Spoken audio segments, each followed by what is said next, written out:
Hello बच्चों, let's read the question and the question says annual ring is formed by. Annual ring किसके द्वारा बनती है? We have four option here. First early wood, second early wood plus late wood, third heartwood plus sapwood, last one is cork and cork cambium. इस question के लिए हमारा जो की कॉन्सेप्ट है, की concept for this question is annual ring. Annual ring. तो first we should know कि एनुअल रिंग क्या होती है. एनुअल रिंग अगर हम किसी टेम्पलेट ट्री को का स्टेम या रूट का क्रॉस सेक्शन करें तो हमें उसमें ये एनुअल रिंग दिखती है. We can found annual ring by ring of wood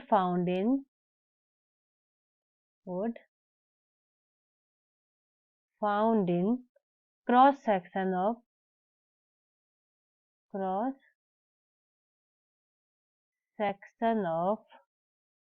the stem and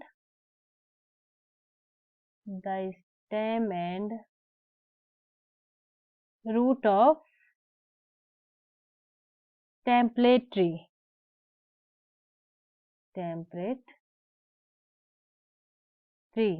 या किसी ट्री का जब हम स्टेम और रूट का क्रॉस सेक्शन करते हैं तो उसके ट्रंक में ये एनुअल रिंग्स पाई जाती है और ये रिप्रेजेंट करती है किसी ट्री के 1 ईयर ग्रोथ को.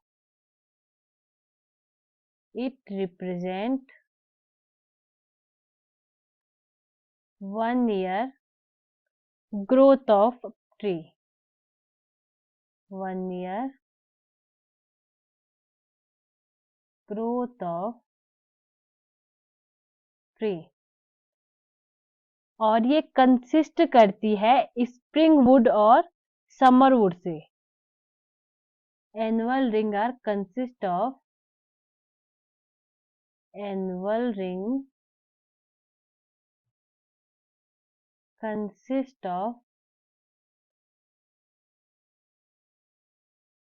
स्प्रिंग वुड जिसे अर्ली वुड भी कहा जाता है. और ये लाइट कलर की रिंग होती है, मतलब हल्के कलर की. Light colour rings. और दूसरी जो रिंग होती है वो बनती है समर वुड से. मेड ऑफ समर वुड जिसे लेट वुड भी कहा जाता है. और ये डार्क कलर की रिंग होती है. Dark colour rings.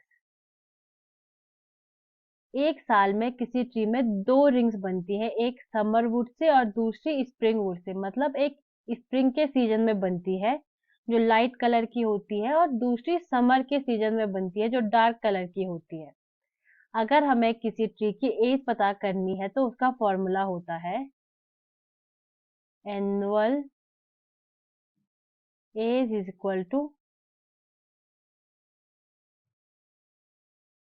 Annual age या age of the tree, total number of rings darker और लाइट दोनों को मिला के अपॉन 2, क्योंकि एक साल में 2 रिंग्स बनती है.